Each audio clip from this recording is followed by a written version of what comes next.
এক গ্রামে বাস করত শিপন ও তার বউ। শিপন ছিল একজন গরিব কাঠুরে। সে রোজ কাঠ কেটে বাজারে বিক্রি করে যে টাকা পেত তা দিয়ে তাদের দুজনের সংসার কোনো রকমে চলে যেত। আহ গিন্নি, শরীরটা বড্ড ক্লান্ত, পেটেও খুব খিদে। তাড়াতাড়ি চারটে খেতে দাও দেখি। এই তো খাবার নিয়ে এসেছি, তুমি খেয়ে একটু বিশ্রাম নাও।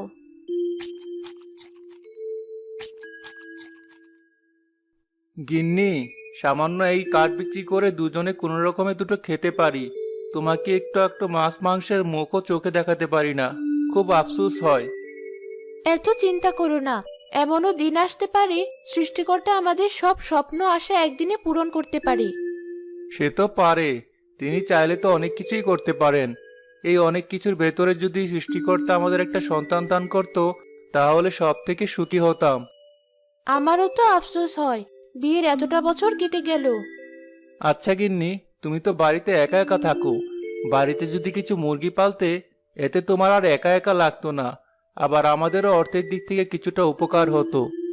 তা কথা মন্দ বলনি, তাহলে কাল কাঠ বিক্রি করে কোনো বাজার করতে হবে না। সে টাকা দিয়ে তুমি বরং কয়টা মুরগি কিনে এনো। আচ্ছা বেশ, তাই হবে। প্রতিদিনের মতো শিপন জঙ্গল থেকে কাঠ কেটে বিক্রি করে যে কয় টাকা পেল তাই দিয়ে বেশ কয়েকটা মুরগি কিনে আনলো। গিন্নি দেখো, তোমার জন্য মুরগি কিনে এনেছি। সত্যি তুমি মুরগি এনেছো? আজ থেকে মুরগিগুলোকে আমি নিজের সন্তানের মতো করে পালবো। এদের খুব ভালোভাবে দেখাশোনা করব। শিমু মুরগিগুলোর খুব যত্ন করত। দেখতে দেখতে মুরগিগুলো বেশ বড় হয়ে ডিম দেওয়া শুরু করলো।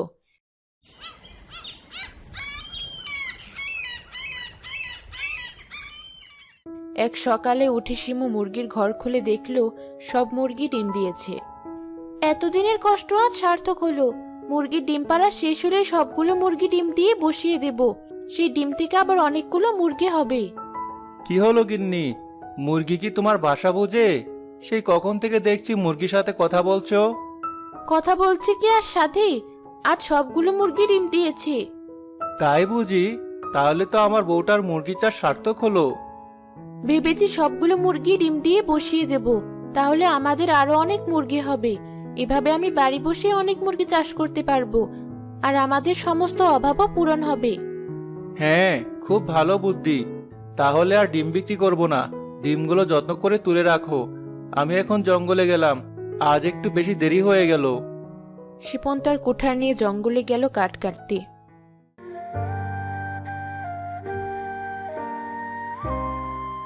এখানে আর ভালো কোনো